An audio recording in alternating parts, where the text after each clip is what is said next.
So hello students, welcome. So ఈరోజు JU సెషన్లో మనం లాస్ట్ క్లాస్లో మనకి గోల్డెన్ రూల్స్ గురించి ఆల్రెడీ డిస్కస్ చేసాం. ఓకే, సో దానికి సంబంధించినటువంటి ఎంసీక్యూస్ ఈరోజు డిస్కస్ చేద్దాం. నేను చెప్పాను ప్రతి టాపిక్ అయిపోయాక కొన్ని ఎంసీక్యూస్ ప్రీవియస్ ఇయర్ ఎగ్జామ్ నుంచి తీసుకుంటారని చెప్పాను. So basics to high level. So మనకి ఈరోజు సెకండ్ డే క్లాస్ కాబట్టి ఓకేనా, మనం ఆల్రెడీ గోల్డెన్ రూల్స్ని నేర్చుకున్నాం. సో ఫస్ట్ క్లాస్లో అప్లోడ్ అవుతుంది ఇవాళ, దాంతోపాటు మెంటల్ ఎబిలిటీ క్లాస్ కూడా మీ వల్ల అప్లోడ్ అవుతుంది. సో రేపు ఈరోజు విన్నటువంటి క్లాస్ అప్లోడ్ అవుతుంది. ఓకేనా, రైట్. సో గోల్డెన్ రూల్స్ గురించి అయితే ఏదైతే నేర్చుకున్నామో, సో ఎవరైతే ఈ క్లాస్ మిస్ అయ్యారో వాళ్ళకి ఈరోజు క్లాస్ అప్లోడ్ అవుతుంది. సో మిస్ అయినా కానీ నో ప్రాబ్లం, ఈరోజు వీడియోలో వెల్ డీటెయిల్గా నేర్చుకున్నాం విత్ ఎంసీక్యూస్. ఓకేనా, సో మీకు తెలుసు గోల్డెన్ రూల్స్ మనకి మేజర్గా 3 ఉంటాయి. 3 ఉంటాయి, ఇంకా మేజర్ మైనర్ లేదు, అందులో 3 ఉంటాయి. ఓకేనా, సో పర్సనల్ అకౌంట్ ఒకటి, అండ్ రియల్ అకౌంట్ ఒకటి, దట్టు నామినల్ అకౌంట్ ఒకటి. ఓకేనా, నామినల్ అకౌంట్. ఈ మూడింటి గురించి కూడా మనం లాస్ట్ క్లాస్లో నేర్చుకున్నాం. సో తెలుగులో అయితే పర్సనల్ అకౌంట్ అయితే వ్యక్తిగత ఖాతాగా చెప్తాము. ఓకేనా, సో రియల్ అకౌంట్ అయితే వాస్తవిక ఖాతాగా చెప్తాము, అండ్ నామినల్ అకౌంట్ అయితే నామమాత్రపు ఖాతాగా చెప్తాం. ఓకేనా, సో మనకి కామర్స్లో ఫస్ట్ స్టెప్. ఓకేనా, సో కామర్స్లో ఫస్ట్ స్టెప్ ఒక చిట్టా రాయాలన్నా, ఒక లెడ్జర్లో ఎంట్రీ చేయాలన్నా, బ్యాలెన్స్ షీట్ చూడాలన్నా, బిఆర్ఎస్ ప్రాబ్లం చేయాలన్నా, 3 కాలం క్యాష్ బుక్ చేయాలన్నా, కానీ ఏదైనా సరే నీకు ఫస్ట్ ఎంట్రీ రావాలి. ఎంట్రీ రావాలంటే ఈ 3 ఖచ్చితంగా తెలిసి ఉండాలి. సో మనం అది డిస్కస్ చేసాము. మీకు ఆల్రెడీ చెప్పాను సిలబస్ ఎక్కడి నుంచి స్టార్ట్ అవుతుంది, ఎక్కడికి ఎండ్ అవుతుంది అంటే, సో ఆల్రెడీ ఇంటర్ లెవెల్ నుంచి స్టార్ట్ అయ్యి సో మనకి డిగ్రీ వరకు ఎండ్ అవుతుంది. సో ఈచ్ టాపిక్ అయిపోయాక మనకి ఎంసీక్యూస్ ఎక్స్ప్లెనేషన్ అనేది ఉంటుంది.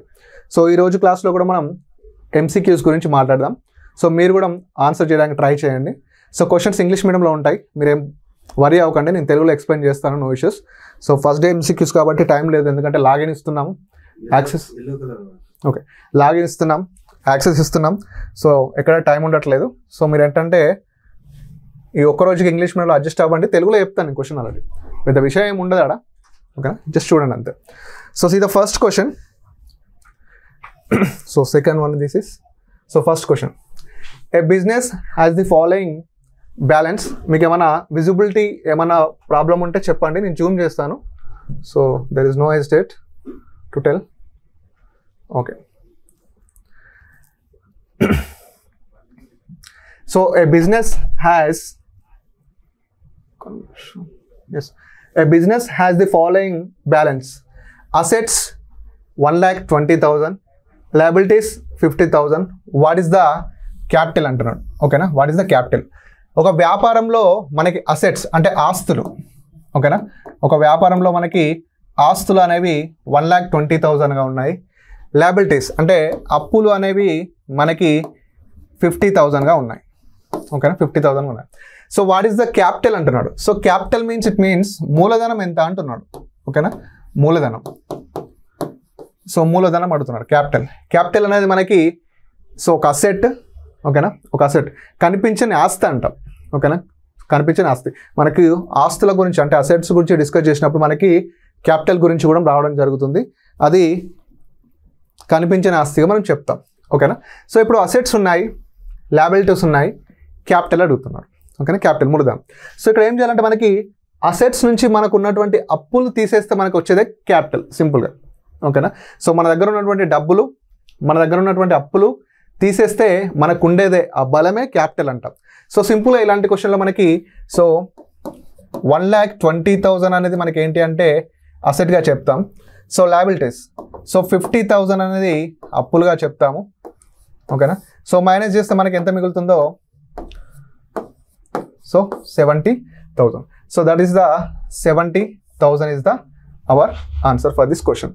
సో క్యాపిటల్ అంటే మన దగ్గర ఎంత డబ్బు ఉంది, ఎంత క్యాపిటల్ ఉంది, ఎంత మూలధనం ఉంది అనేది చెక్ చేయాలంటే సో మన దగ్గర ఉన్నటువంటి అప్పులు, మన దగ్గర ఉన్నటువంటి ఆస్తులు, డిఫరెన్స్ తీసుకుంటే మనకు ఉన్నటువంటి ఆ మూలధనం, ఆ బలం అనేది తెలుస్తుంది.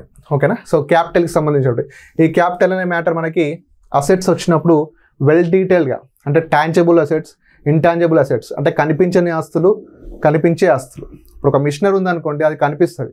ఒక క్యాపిటల్ ఉందనుకోండి, అది. ఇంకోటి ఒక మూలధనం ఉందనుకోండి. సో మీ క్యాపిటల్, మూలధనం ఒకటి. నెక్స్ట్ ఒక గుడ్ విల్ ఉందనుకోండి. గుడ్ విల్ అనేది మనకు కనబడదు. సో అక్కడ అసెట్స్లో మనకి ఆ డిఫరెన్స్ అనేది తెలుస్తూ ఉంటుంది. దాన్ని మనం వెల్ డీటెయిల్గా తెలుసుకోవచ్చు. సో 70,000. ఇక్కడ మీరు ఓవర్సీస్ అకౌంటెంట్ అంటే భయపడకండి. సో ఓవర్సీస్ అకౌంటెంట్గా మనం పనిచేస్తున్నాం కాబట్టి సో ఈజీగా these are the basic questions. These are the very basic questions to you guys. ఒకవేళ మీకు తెలుసుంటే ఈజీగా ఆన్సర్ చేస్తారు. ఒకవేళ కొత్తగా ఉంటే ఈజీగా నేర్చుకోవచ్చు. ఓకేనా? రాను రాను ఎట్లా ఉంటుందంటే స్టేట్మెంట్ వైజ్ క్వశ్చన్స్ కూడా మనం ఇందులో యాడ్ చేయడం జరుగుతుంది. ఎందుకంటే సో డిగ్రీ అన్నాడు కాబట్టి, ఓకేనా, డిగ్రీ లెవెల్ అన్నాడు కాబట్టి డిగ్రీ లెవెల్ అడగాల్సిన పని లేదు. ఎందుకంటే క్వాలిఫికేషన్లో CA ICAA కూడా మెన్షన్ చేశారు కాబట్టి ఆ లెవెల్ క్వశ్చన్స్ కూడా వచ్చే ఛాన్స్ ఉందని మీకు చాలాసార్లు చెప్తూనే ఉన్నాను. Okay next see the second question. If an asset is purchased for 10,000 and depreciated over 5 years అంటున్నాడు. Using the straight line method, what is the annual depreciation expenses అంటున్నాడు. ఓకేనా? ఒక ఆస్తిని 10,000కి అతను కొన్నాడు, పర్చేస్డ్. డిప్రిషియేటెడ్ ఎన్ని ఇయర్స్కి ఏమంటున్నాడు అంటే 5 years. అంటే డిప్రిసియేషన్ అంటే మనకి ఏంటి, తరుగుదల అంటాం. ఓకేనా? తరుగుదలను 5 yearsకి చేయమంటున్నాడు. స్ట్రేట్ లైన్ మెథడ్ అంటే మీకు తెలుసు, స్థిర వాయిదాల పద్ధతి. ఓకేనా? స్థిర వాయిదాల పద్ధతి. మనము ఇంటర్లో ఏం చేస్తామంటే స్థిర వాయిదాల పద్ధతి చేస్తాం అండ్ తగ్గుతున్న నిల్వల పద్ధతి చేస్తాం. ఓకేనా? తగ్గుతున్న నిల్వల పద్ధతి. సో ఇక్కడ మనకి ఏంటంటే స్థిర వాయిదాల పద్ధతి అడిగాడు, అంటే స్ట్రేట్ లైన్ మెథడ్ అడిగాడు కాబట్టి స్ట్రేట్ లైన్ మెథడ్లో చేయాలి. సో మీకు ఆల్రెడీ డిప్రిషియేషన్ టాపిక్ అనేది మీరు ఇంటర్లో నేర్చుకుంటే ఫస్ట్ రూల్ అనేది అది ఏంటి, అమౌంట్ ఎంత 10,000 by how many years, 5 years. So ఇక్కడ ఎంత కట్ అవుతుంది, 5 2,000 10,000. ఓకేనా? సో యాన్యువల్ డిప్రిషియేషన్ వాల్యూ వచ్చేసి ఒక సంవత్సరానికి సో 2,000గా మనం చెప్పుకుంటాం. ఇది డిప్రిషియేషన్ టాపిక్కి సంబంధించినటువంటి. సో డిప్రిషియేషన్ టాపిక్లో నెంబర్ ఆఫ్ ఉంటాయి మెథడ్స్, కానీ మనం ఇంటర్లో ఎక్కువ నేర్చుకుంది ఏంటంటే స్ట్రేట్ లైన్. ఎస్, గుడ్ అండి కార్తిక్. స్ట్రేట్ లైన్ మెథడ్ అంటే స్థిర వాయిదాల పద్ధతి, తగ్గుతున్న నిల్వల పద్ధతి. సో స్థిర వాయిదాల పద్ధతిలో అయితే ఏంటంటే ఎవ్రీ ఇయర్ డిప్రిసియేషన్ సేమ్ ఉంటుంది, తరుగుదల ఎవ్రీ ఇయర్ డిప్రిసియేషన్ సేమ్ ఉంటుంది. 2,000 ఉంది అనుకోండి, నెక్స్ట్ కూడా 2,000 ఉంటుంది. అదే తగ్గుతున్న నిల్వల పద్ధతి ఉంది అనుకోండి, సపోజ్ ఒక 10,000 పెట్టి వాడు ఒక అసెట్ని తీసుకున్నాడు. ఓకేనా? సో 10%కి డిప్రిషియేషన్ చేయమంటున్నాడు. ఒక 5 yearsకి చేయమంటున్నాడు అనుకో, లేదా ఒక 2 years అనుకో. 2 years అది ఈజీ అవుతుంది మీకు, లేదా 5 years అయితే నో ప్రాబ్లం. ఓకేనా? అదే దాని ఏమంటారు స్ట్రేట్ లైన్ మెథడ్లో అయితే డిప్రిసియేషన్ వాల్యూ అనేది సేమ్ ఉంటుంది ఎవ్రీ ఇయర్, పేర్లలో ఉంది స్ట్రేట్ లైన్, ఇంకెక్కడ చేంజ్ అవ్వదు. స్థిర వాయిదాలు తెలుగు అంటే స్థిరంగా ఉంటుంది ఆ డిప్రిసియేషన్ అనేది. అదే తగ్గుతున్న నిల్వల పద్ధతి అంటే సో మన దగ్గర ఉన్నటువంటి ఆ నిల్వ అనేది తగ్గుతున్న కొద్దీ దాని మీద మనం డిప్రిషియేట్ చేస్తాం, అంటే దాని మీద మనం తరుగుదల క్యాలిక్యులేట్ చేస్తూ ఉంటాం. సపోజ్ ఇక్కడ చూడండి 10,000 ఉంది. ఓకేనా? 10,000. ఈ 10,000లో మనం 10% క్యాలిక్యులేట్ చేస్తాం ఫస్ట్ ఇయర్. ఎంత, ఒక 1,000 రూపాయలు పోతాయి అనుకోండి, ఒక 1,000 రూపీస్ వాల్యూ కట్. నీకు నెక్స్ట్ ఇయర్కి ఎంత మిగులుతుంది, 9,000 మిగులుతుంది. మీకు తెలిసింది 9,000. ఇప్పుడు ఈ డిప్రిసియేషన్ ఏం చేస్తామంటే ఈ 10% ఈ 9,000 మీదే వేస్తాం. అంటే నీ దగ్గర ఉన్నటువంటి నిల్వ అనేది తగ్గుతూ ఉంటే దాని మీద మనం తగ్గుతున్న నిల్వల పద్ధతి చేస్తాం. సో ఇవన్నీ మీకు తెలిసే ఉంటుంది. So these are the difference between the స్థిర వాయిదాల పద్ధతి అండ్ తగ్గుతున్న నిల్వల పద్ధతి. So see the next one. Which of the following would be recorded as a liability in the statement of the financial position? ఈ కింద ఉన్నటువంటి దాంట్లో ఏది మనం అప్పుల కింద తీసుకుంటామంటున్నాడు, ఏది అప్పుల కింద తీసుకుంటున్నామంటున్నాడు. ఫస్ట్ ఆప్షన్ వచ్చేసి మనకి వేజెస్ అవుట్ స్టాండింగ్, సెకండ్ వచ్చేసి ప్రీపెయిడ్ రెంట్, థర్డ్ వచ్చేసి అకర్డ్ ఇన్కమ్, ఫోర్త్ వచ్చేసి డిప్రిసియేషన్. దీన్ని తెలుగులో మనం చేయాలంటే అవుట్ స్టాండింగ్ వేజెస్, సో చెల్లించవలసిన వేతనాలు ఫస్ట్ ఆప్షన్గా చూస్ చేసుకుంటాం. Next prepaid rent. So prepaid rent అంటే ముందుగా చెల్లించిన అద్దెగా చెప్పొచ్చు, ముందుగా చెల్లించిన అంతే. నెక్స్ట్ అకర్డ్ ఇన్కమ్ అంటే రావాల్సినటువంటి ఆదాయంగా చెప్పవచ్చు, రావాల్సిన ఆదాయం. Next depreciation. సో ఇందాక మనం డిస్కస్ చేసాం, డిప్రిసియేషన్ అంటే తరుగుదల. సో డిప్రిసియేషన్ అంటే తరుగుదల. మీకు ఆల్రెడీ చెప్పాను, మనం ఒక ఆప్షన్ని చూస్ చేసుకున్నా ఉంటే మిగతా 3 ఆప్షన్స్ ఎందుకు రాంగ్ అనేది మనం ఖచ్చితంగా తెలుసుకోవాలి. ఓకేనా రైట్. ఇప్పుడు నీకేంటి విశేషం, ఫినాన్షియల్ పొజిషన్లో ఈ 4 ఆప్షన్లో ఏది అప్పు, అది ముచ్చట. ఓకేనా, చెల్లించవలసిన వేతనాలు, నువ్వు ఓనికి జీతం ఇవ్వాలి, సో వేజెస్ ఇవ్వాలి, అది నీకు అప్పు అవుతుందా వస్తుందా, అప్పే అవుతుంది. సో ఫస్ట్ది ఓకే. ముందుగా చెల్లించిన అద్దే, నువ్వు అడ్వాన్స్గా ఎవరికి ఇచ్చావనుకో అమౌంట్, అది ఎప్పుడు కూడా నీకు అసెట్ అవుతుంది. ఓకేనా, ప్రీపేడ్ రెంట్ కానీ ప్రీపేడ్ వేజెసెస్ కానీ, ఓకేనా, అది ఎప్పుడు కూడా మన కంపెనీ తరపున ఏమవుతుంది అంటే మనకి ఆస్తి అవుతుంది. సో దిస్ ఈజ్ ద అసెట్గా చెప్పొచ్చు, this is the asset. Next రావాల్సిన ఆదాయం, మనకు డబ్బులు ఇచ్చేది ఉంది. ఓకేనా, మనకు డబ్బులు ఇచ్చేది ఉంది, దాన్ని ప్రజెంట్ వరకు అయితే ఏమనుకుంటామంటే ఆస్తిగానే ప్రిపేర్ చేస్తాం, అసెట్గానే. ఒకవేళ వాడు ఎగ్గొట్టింది అనుకో, దాన్ని డెబిటర్స్ కిందకి పోతాం, రాని బాకీలు, బ్యాడ్ డెబిట్స్ కిందకి వెళ్ళిపోతుంది. ఓకేనా, ప్రజెంట్ అయితే రావాల్సిన ఆదాయం కాబట్టి దీన్ని కూడా మనం ఏం చేస్తామంటే అసెట్గానే ట్రీట్ చేస్తాం. ఓకేనా.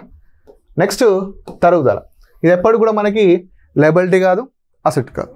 ఓకేనా, సింపుల్గా మనకి ఏంటంటే ఇక్కడ ఆప్షన్ వేజెస్ అవుట్ స్టాండింగ్ అంటే చెల్లించవలసిన వేతనాలు. మనం ఒకటికి వేతనాలు అంటే మనకు ఒకరికి చెల్లించవలసిన వేతనాలు ఉన్నాయి కాబట్టి అది మనకి ఎప్పుడు కూడా అవుట్ స్టాండింగ్ వేజెస్ అంటే ఇన్ ద సెన్స్ మనం వరకు అప్పు ఉన్నాం. సో దట్ ఈస్ ద అదే ఇదే ఆప్షన్లో అవుట్ స్టాండింగ్ ప్లేస్లో, ఓకేనా, అవుట్ స్టాండింగ్ ప్లేస్లో మనకి ప్రీపెయిడ్ వేజెసెస్ పెట్టాలనుకోండి. నెక్స్ట్ ప్రీపెయిడ్ వేజెసెస్లో అవుట్ స్టాండింగ్ రెంట్ పెట్టాలనుకోండి. అప్పుడు ఏమవుతుంది, అవుట్ స్టాండింగ్ రెంట్ అంటే చెల్లించవలసిన అద్దే, ఓకే, మనకు అప్పు అవుతుంది కాబట్టి ఆప్షన్ అది అవుతుంది. సో అవుట్ స్టాండర్డ్కి ప్రీపెయిడ్కి డిఫరెన్స్ అనేది ఈ విధంగా ఉంటుంది. సో ఆప్షన్స్ ఈ విధంగానే క్వశ్చన్ వస్తుందని నేను చెప్పలేను, బట్ ఇక్కడ మనకు అవుట్ స్టాండింగ్కి ప్రీపెయిడ్కి డిఫరెన్స్ అనేది ఖచ్చితంగా తెలిసి ఉండాలి. Okay, so see the next one. In a balance sheet goodwill appears as a. ఓకేనా, బ్యాలెన్స్ షీట్ ఉంటుంది కానీ ఆస్తి అప్పుల పట్టీలో, ఓకే, సో ఆస్తి అప్పుల పట్టీలో గుడ్ విల్ అనేది ఎక్కడ చూపిస్తాం అంటున్నాడు. సో సేది ఆన్సర్, గుడ్ విల్ అనేది మనం ఎక్కడ చూపిస్తాం, ఆస్తి అప్పుల పట్టీలో. ఓకేనా, డిప్రిసియేషన్ కాదండి. ఓకేనా, డిప్రిసియేషన్ అసెట్ కాదు, అప్పు కాదు, అదొక లాస్, మనకి ఒక నష్టం లాంటిది అది. Second one intangible assets, good. So different liability, intangible assets, fixed assets and more than the one of the above, 5 none of this. So ఈ 5 ఆప్షన్స్ ఇది మన స్టేట్ లెవెల్ ఎగ్జామ్లో అడగలేదు. సో టీజీటీలో కామర్స్ టీజీటీ ఉంటుంది, అందులో ఐ థింక్ హర్యానా అనుకుంటా, అందులో అడిగాడు క్వశ్చన్. సో ఇక్కడ గుడ్ విల్ మనకు కనబడదు. ఓకేనా, good will. So good will అంటే ఏంటి, ఇంటాంజిబుల్ అసెట్. ఓకేనా, గుడ్ విల్ అంటే ఇంటాంజిబుల్ అసెట్ అంటే కనిపించని ఆస్తిగా మనం పేర్కొంటాం. సో అక్కడ మనం బ్యాలెన్స్ షీట్లో ఆస్తి అప్పుల పట్టీలలో ఆస్తులలో fixed assets, tangible assets, intangible assets ఉంటాయి. అసెట్స్ అన్నీ ఇటు వేస్తాం. ఓకే, అసెట్స్లో మళ్ళీ డిఫరెన్స్ ఏంటి, టాంజిబుల్, ఇంటాంజిబుల్, ఫిక్స్డ్ అసెట్స్. ఇలా ఈ విధంగా ఇంకొంచెం లోపలికి వెళ్ళి అడిగే ఛాన్స్ ఉంది కాబట్టి ఈ విధంగా మనం నేర్చుకుంటూ ఉంటాం. So see the next one అన్న.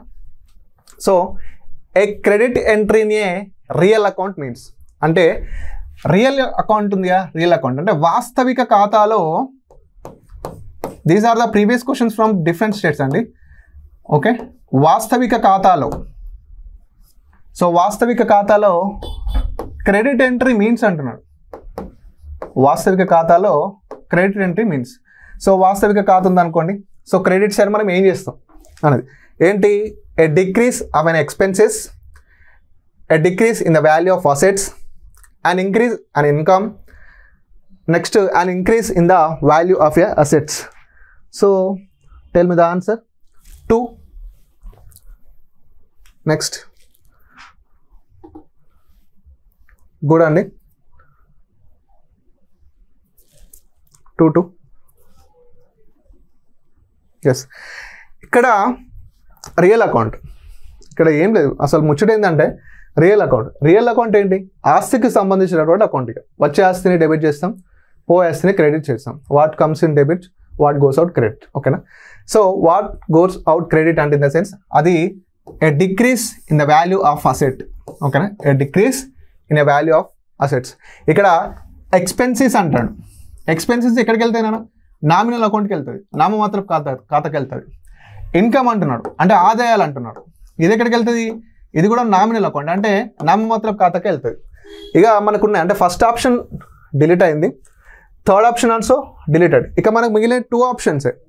అందులో కూడా అసెట్స్ ఇన్వాల్వ్ అయినాయి, ఒకటి పెరగడం, ఒకటి తగ్గడం. ఓకేనా? ఒకవేళ మనకు వచ్చే ఆస్తి ఉందంటే డెబిట్ చేస్తాం, మనకు కావాల్సింది అంటే క్రెడిట్. సో క్రెడిట్ కాబట్టి పోయే ఆస్తి అంటే మన ఆస్తిలో ఆ ఆస్తి పోతుంది కాబట్టి దాన్ని సెకండ్ ఆప్షన్గా చూస్ చేసుకున్నాం. ఒకవేళ ఇక్కడ క్రెడిట్ ఎంట్రీ ఒక డెబిట్ ఎంట్రీ అన్నాడు అనుకో. ఒక డెబిట్ ఎంట్రీ అంటే this means 4 option will be the right answer for this question. 4th option will be the right answer. Okay, so next how many questions? Okay, let's see. So life insurance premium received by an insurance company should be classified as. Life insurance premium అనేది ఒక insurance company నుంచి మనం తీసుకున్నాం అనుకోండి, received.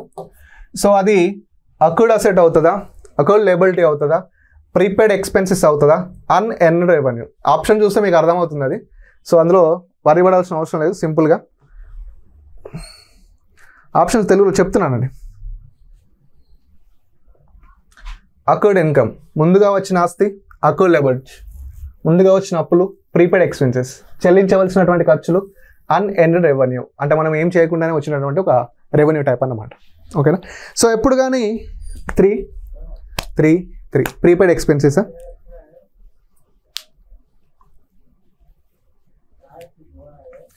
Life insurance premium correct చదవండి. Life insurance premium received by an insurance company should be classified as a. Good అండి, Realme X2 good Pujitha గారు. జూమ్ చేయాలా? ఓకే,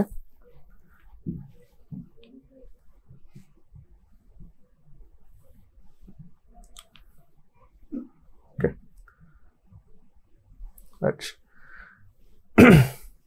ఇక్కడ ఏం లేదు నాన్న, నీకేమైనా అయింది, నీకు ఇన్సూరెన్స్ వచ్చింది, ఏమైంది? నువ్వేనా పని చేస్తే నీకు ఇన్సూరెన్స్ వచ్చిందా? నువ్వేం కొంటే నీకు ఏమైనా ప్రమాదం జరిగితే వచ్చింది అంటే నువ్వేం చేయకుండానే ఒక రెవెన్యూ అనేది నీకు జనరేట్ అయింది కాబట్టి అది అన్ఎర్న్డ్ రెవెన్యూ. నువ్వు ఇన్సూరెన్స్ తీసుకుంటావు, పోయావనుకో గుద్దుతావు, యాక్సిడెంట్ అవుతుంది, నీకు ఎందుకు ఇవ్వాలి పైసలు? గుద్దినందుకు ఇస్తాడా? ఇయ్యడు కదా. అంటే నువ్వేం చేయకుండానే వచ్చిందంటే ఏంటిది? అన్ఎర్న్డ్ రెవెన్యూ. దాన్ని సింపుల్గా వేయచ్చు. ఇంకా దాన్ని అసెట్స్ అనుకోవచ్చు, అసెట్ కాదు, లయబిలిటీ కాదు, ఎక్స్పెన్సెస్ కాదు. మీరు కామర్స్లో ప్రతిదాన్ని సబ్జెక్ట్ వైజ్గా చూడకుండా ఇక్కడ ముచ్చటైంది ఇన్సూరెన్స్ వచ్చింది. ఇన్సూరెన్స్ ఎందుకు వస్తుంది? అయితే ఆ పీరియడ్ అయిపోతే వస్తుంది, లేకపోతే నీకు ఏమన్నా అయితే వస్తుంది. ఓకేనా? దట్ ఈస్ ద అన్ఎర్న్డ్ రెవెన్యూగా మనం డిస్కస్ చేస్తాం. So 4 will be the right answer. Next, good. Furniture purchased from Ramesh for the personal use, which 2 accounts will be affected. ఒక ఫర్నిచర్ని కొనుగోలు చేశారంట రమేష్ నుంచి for personal use. Very important ఇక్కడ, not cash, personal use. Which of the 2 accounts will be affected? Which of the 2 accounts will be affected? ఇదే అండి. Gold loans ఎందుకు తెలియాలి అంటున్నా అంటే ఇందుకే, ఇక్కడే మన కథంతా తెలిసిపోతుంది అది ఏమవుతుంది అన్నది. 4 option, 3 option, 1 personal account, 1 real account. Okay, 1 real account, 1 nominal account, both real accounts. 4 good. తెలుగులో ఆప్షన్ చెప్పాలంటే మీకు రియల్ అకౌంట్ అంటే వాస్తవిక ఖాతానా? వాస్తవిక ఖాతా. పర్సనల్ అకౌంట్ అంటే మీకు తెలుసు వ్యక్తిగత ఖాతా. ఇక మీకు 1 పర్సనల్ అకౌంట్ అంటే ఒకటి వ్యక్తిగత ఖాతాకి వెళ్తుంది, అండ్ రియల్ అకౌంట్ అంటే ఒకటి వాస్తవిక ఖాతాకి వెళ్తుంది. 1 రియల్ అకౌంట్ అంటే ఒకటి వాస్తవిక ఖాతాకు, ఇంకోటి నామినల్ అకౌంట్కి. So let's see the answers. 4, 3, 2 is the 2 good, 2 good.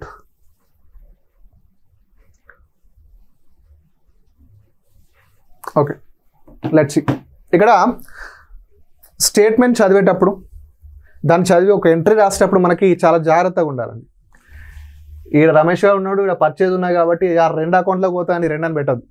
అసలు ముచ్చటేంది అక్కడ అని చూడాలి. ఫస్ట్ ఏందంట, ఫర్నిచర్ పర్చేజ్ చేసిండు, ఫ్రమ్ రమేష్ నుంచి చేసిండాడు. ఓకేనా? సో తీసుకునే వ్యక్తిని డెబిట్ చేస్తాం, ఇచ్చే వ్యక్తిని క్రెడిట్ చేస్తాం. అది మన లెక్కే. రమేష్ గారు ఇస్తుండు కాబట్టి క్రెడిటే. ఇక్కడ పర్సనల్ యూజ్ అంటే వ్యక్తిగతంగా ఒక అవసరం కోసం తీసుకున్నాడు. వ్యక్తిగతంగా ఎప్పుడైతే ఒక లైన్లో ఒక స్టేట్మెంట్లో పర్సనల్ యూజ్ అని కనబడుతుందో ఇట్ షుడ్ బి డ్రాయింగ్స్, అంటే సొంత వాడకాలు అని అంటాం మనం. ఓకేనా? సొంత వాడకాలు. ఇక్కడ నీకు ఇన్వాల్వ్ అయింది ఏంటంటే సొంత వాడకాలు ఇన్వాల్వ్ అయింది. ఓకేనా? ఒక వ్యక్తి ఇన్వాల్వ్ అయ్యిండు. సార్ ఒక వ్యక్తి ఎందుకు, ఇక్కడ ఫర్నిచర్ పర్చేజ్ అయింది కదా, వ్యక్తిని ఎందుకు ఇన్వాల్వ్ చేస్తున్నారంటే నీకు ఇక్కడ క్యాష్ ఎంట్రీ ఏమైనా కనిపిస్తుందా? క్యాష్ ఎంట్రీ ఏమైనా కనిపిస్తలే కదా.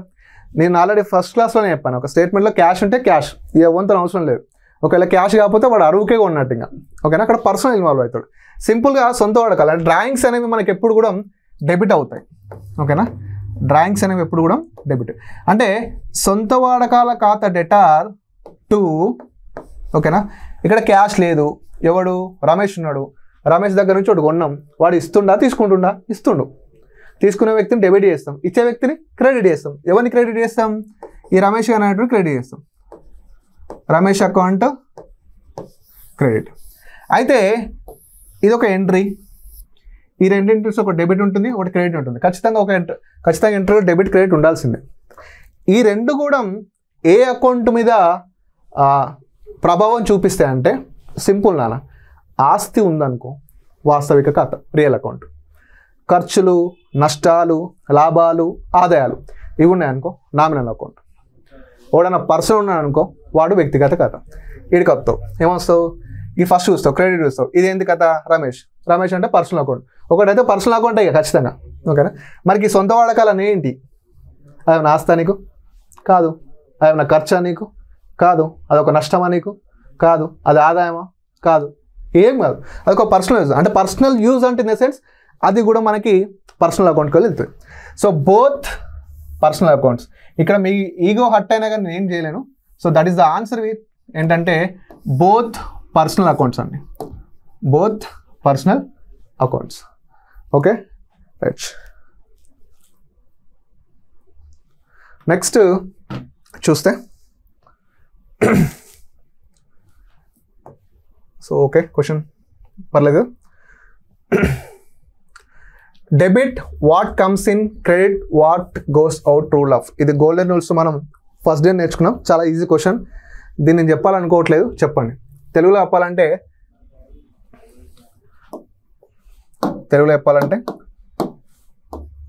వచ్చే ఆస్తిని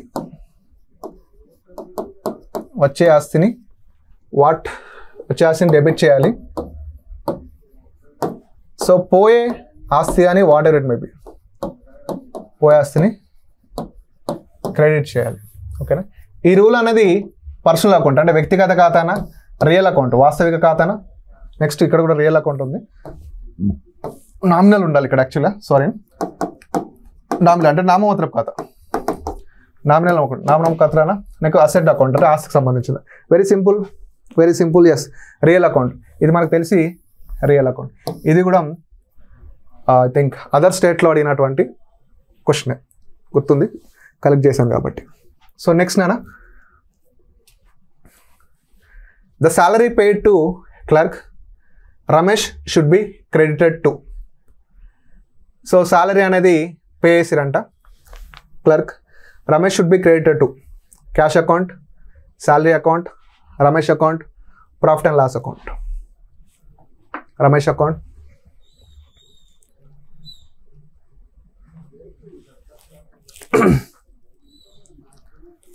చేయనా answer. 3 cash account, 1 Ramesh account, 1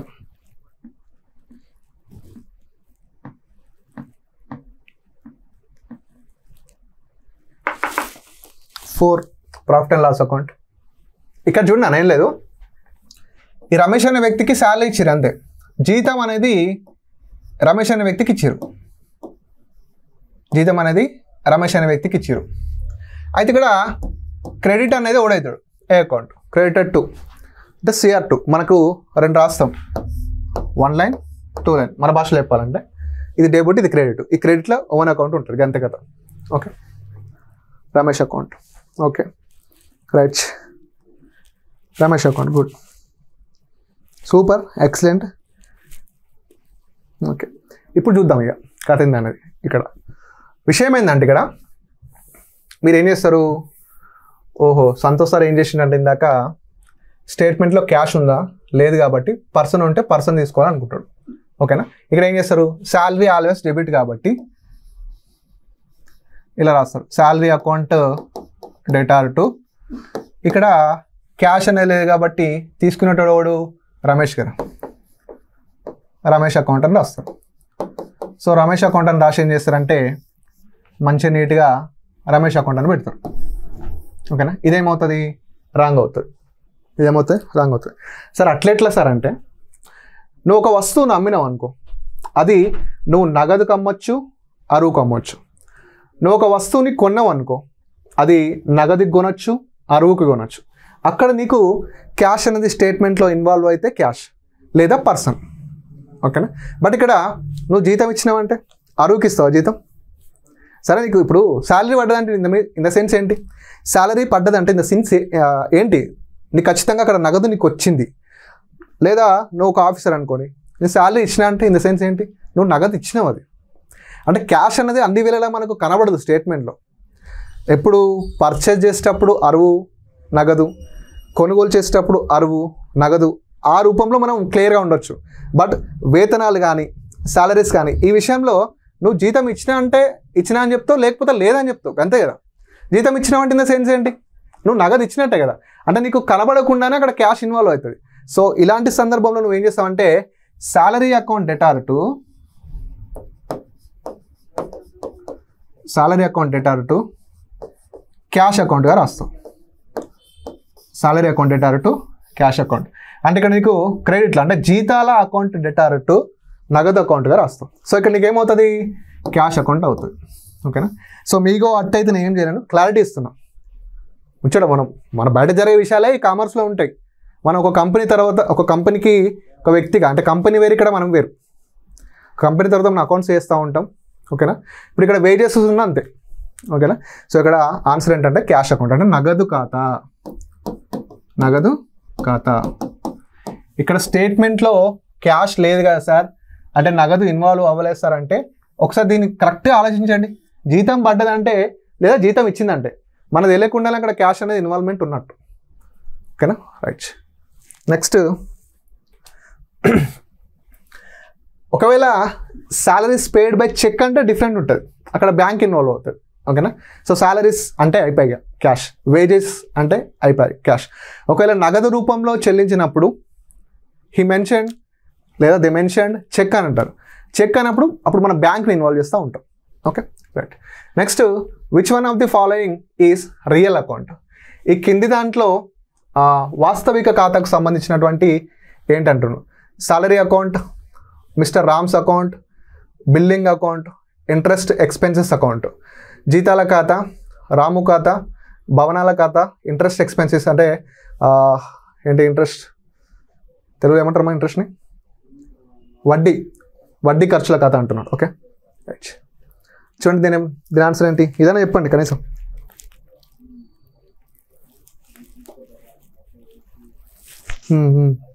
right.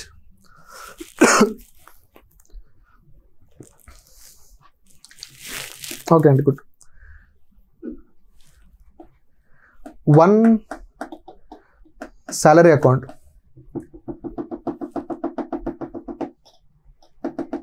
3 okay,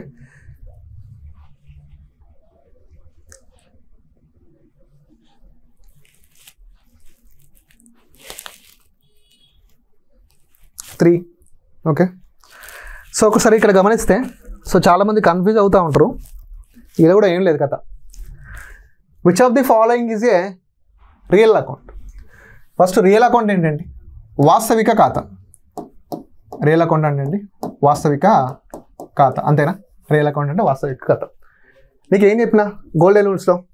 వాస్తవిక ఖాతా అంటే ఏమి ఇన్వాల్వ్ అవుతాయి? ఆస్తులు ఇన్వాల్వ్ అవుతాయి. First what comes in debit, what goes out credit. వచ్చే ఆస్తిని డెబిట్ చేయాలి, పోయే ఆస్తిని క్రెడిట్ చేయాలి. నీకు ఆస్తి కావాలి. అయితే ఇక్కడ ముచ్చట ఏంటంటే, ఓకే ఇది ఆస్తులకు సంబంధించింది కదా, ఈ రాము అనేటోడు డిలీటెడ్, పక్కా డిలీటెడ్, ఎందుకంటే ఇట్స్ ఎ పర్సనల్ అకౌంట్. ఈ ఇంట్రెస్ట్ ఎక్స్పెన్సెస్ అంటే నామమాత్రపు ఖాతా, అంటే నామినల్ అకౌంట్కి అనుకుంటాం.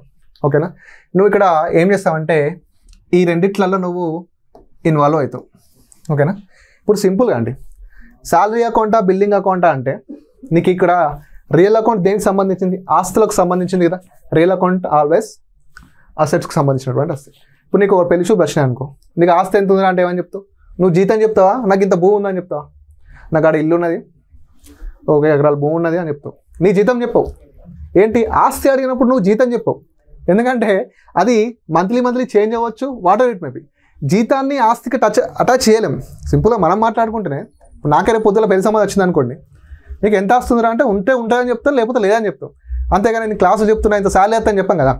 అది అంటే ఆస్తికి సంబంధించినప్పుడు ఇక్కడ శాలరీ అకౌంట్ అంటే బిల్డింగ్ అకౌంటే is the right answer, not salary account. ఓకేనా?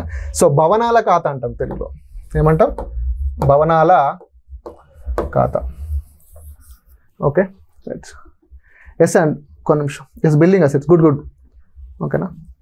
మెంటల్ అబిలిటీ క్లాసెస్ అప్లోడ్ అవుతాయండి, అప్లోడ్ అవుతాయి. యాక్చువల్లీ యాక్సెస్కే టైం అవుతుంది నాకు చాలా, మీకు ఆల్రెడీ తెలుస్తూ ఉంటుంది. ఐజ్ చూస్తే నైట్ అంతా కూర్చొని ఒక్కొక్కరికి ఇవ్వడానికి చాలా టైం పడుతుంది. Lots of admissions. ఇంకా రికార్డింగ్ చాలామంది తీసుకున్నారు కాబట్టి లైవ్లో లేరు. చాలా ఇవ్వాలంటే కష్టం అవుతుంది. ల్యాప్టాప్ కూడా ఒక స్టేజ్లో హ్యాంగ్ అయిపోతుంది. ఓకేనా? సో మెల్లిమెల్లిగా వస్తాయి. ఆ లోపు ఖచ్చితంగా మీకు కొన్ని క్లాసెస్ అప్లోడ్ అవుతాయి. మెంటల్ ఎబిలిటీ క్లాసెస్ మీకు చెప్పాను ఆల్రెడీ, ఫ్రీగా ఇస్తానని. అందులో నో ఇష్యూస్. కావాలంటే మనం ఎండింగ్లో ఒక 2-3 క్వశ్చన్స్ కావాలంటే మెంటల్ ఎబిలిటీ క్వశ్చన్స్ డిస్కస్ చేద్దాం. There is. ఓకేనా? నెక్స్ట్ ఇక్కడ మీరు చూడండి, ఇక్కడ మీరు వాట్ ఈస్ ద డిఫరెన్స్ కనుకోండి, శాలరీ కానీ బిల్డింగ్ కానీ. Okay next, so which of the following is a contra entries? Very important అండి కాంట్రా ఎంట్రీస్. కాంట్రా ఎంట్రీ అంటే ఏంటి ఫస్ట్? ఓకేనా? కాంట్రా ఎంట్రీ అంటే ఏంటి? ఎప్పుడైతే ఒక ఎంట్రీ రాసేటప్పుడు, కాంట్రా ఎంట్రీ అంటే ఎప్పుడైతే ఒక ఎంట్రీ రాసేటప్పుడు డెబిట్ అండ్ క్రెడిట్ సైడ్, ఓకేనా, debit and credit side, cash అంటే నగదు, క్యాష్ అంటే నగదు. సో బ్యాంక్ అంటే, సో మీకు తెలుసు బ్యాంక్. కాంట్రా ఎంట్రీ మనకి ఎప్పుడు రిఫ్లెక్ట్ అవుతుంది అంటే, కాంట్రా ఎంట్రీ మనకి ఎప్పుడు రిఫ్లెక్ట్ అవుతుంది అంటే క్యాష్ బ్యాంక్ అనేది ఖచ్చితంగా డెబిట్ క్రెడిట్లో ఇన్వాల్వ్ అయినప్పుడు మనకి కాంట్రా ఎంట్రీస్ వస్తాయి. సో దీన్ని మనం సింపుల్ క్యాష్ బుక్లో చూస్తామా, సాధారణ నగదు ఖాతాలో చూస్తామా, పెట్టి క్యాష్ బుక్లో చూస్తామా అంటే పెట్టి క్యాష్ బుక్, ఎస్. 3 కాలం క్యాష్ బుక్లో చూస్తామా అంటే 3 వరుసల నగదు చిట్టాలో చూస్తామా, లేదా ఆల్ క్యాష్ బుక్ అన్ని నగదు ఖాతాలలో చూస్తామా. సో క్యాష్ బుక్ అనేది వచ్చినప్పుడు ఇవన్నీ డిఫరెన్స్ మనకు కనిపిస్తూ ఉంటాయి. బట్ ఏంటంటే మనం ఇంటర్లో నేర్చుకొని ఉంటాం. కాంట్రా ఎంట్రీ వెరీ ఇంపార్టెంట్ అండి. ఆ ఎంట్రీ కూడా మిస్ అయితే నీకు క్వశ్చన్ తప్పవుతుంది.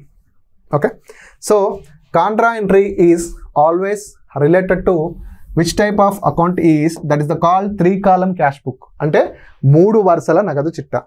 ఎస్ ఏంటి నాన్న? 3 వరుసల నగదు చిట్టా. ఈ 3 వరుసల నగదు చిట్టాలో ఏ ఎంట్రీలో అయితే, ఓకేనా, ఏ ఎంట్రీలో అయితే క్యాష్ అండ్ బ్యాంక్ ఇన్వాల్వ్ అవుతుందో మీకు తెలుసు. బ్యాంకులో డిపాజిట్ చేసినప్పుడు కానీ, బ్యాంక్ నుంచి మనం విత్డ్రా చేసుకున్నప్పుడు కానీ ఒక 4-5 సందర్భాల్లో మనకు కాంట్రా ఎంట్రీస్ అనేవి వస్తాయి. అది బీఆర్ఎస్ ప్రాబ్లం వచ్చినప్పుడు, ఓకేనా, బీఆర్ఎస్ ప్రాబ్లమ్స్ వచ్చినప్పుడు మనం వెల్ డీటెయిల్గా నేర్చుకోవచ్చు వాటిని. ఓకేనా? సో ఆన్సర్ ఏంటి? అన్నిటికీ ఆన్సర్ లాస్ట్లో చెప్తానండి, కొంచెం టైం ఇవ్వండి. మనం ఫస్ట్ ఇది ఫినిష్ చేద్దాం, ఒక్కొక్కటి కామెంట్ చేయండి, నేను చెప్తాను లాస్ట్లో. Okay right. So which of the following is not Contra entry for cash book అంటున్నాడు. ఈ కింది వాటిలో నగదు ఖాతాలో కాంట్రా ఎంట్రీకి సంబంధం లేనటువంటి స్టేట్మెంట్, అంతే నాట్ అంటున్నాడు కాబట్టి సంబంధం లేనటువంటి స్టేట్మెంట్ ఏంటి? ఒక లాస్ట్ క్వశ్చన్ ఉంటుంది, సంబంధం లేనటువంటి క్వశ్చన్. ఫస్ట్ది 4,000 క్రెడిటెడ్ ఇంటూ బ్యాంక్. బ్యాంకు ఖాతాలో ఒక 4,000 క్రెడిట్ అయినాయంట. ఓకేనా? Next 4,000 debited from the bank for the business purpose. Okay, business పర్పస్లో ఒక 4,000 మనం తీసుకున్నాం అంటున్నాడు బ్యాంక్ నుంచి. Next 4,000 debited from the bank for the personal use అంటున్నాడు. ఓకేనా. Next deposited cheque in to the bank అంటున్నాడు. ఓకే. సో ఇక్కడ which of the following is correct answer? Contra entry కానిది. బీఆర్ఎస్ అనేది వెరీ క్రూషియల్ టాపిక్ అండి, మీకు తెలుసు. అది కొన్నిసార్లు ఆ ఎంట్రీస్ కూడా తప్పేసినప్పుడల్లా ఆ పాస్బుక్లో కానీ క్యాష్ బుక్లో కానీ మనం రెక్టిఫై చేస్తూ ఉంటాం, మీకు తెలుసు. అది add minus less add less చేస్తూ ఉంటాం. So the very huge topic, కొంచెం కన్ఫ్యూజన్గా ఉంటుంది. అందులో మనకే కాంట్రా ఎంట్రీస్ ఉంటాయి. 4, 3. ఓకేనా. 4 ఎవరైతే చెప్తున్నారో deposited cheque in to the bank, already cheque వచ్చింది, బ్యాంక్ వచ్చిందండి. ఇంకా 4 రాంగ్. పర్సనల్ యూజ్ అంటున్నారు కాబట్టి సొంత వాడకాలు అంటున్నారు కాబట్టి this is the not Contra entry. Contra entry కావాలంటే మనకి క్యాష్ అండ్ బ్యాంక్ ఇన్వాల్వ్ కావాలి. ఓకేనా.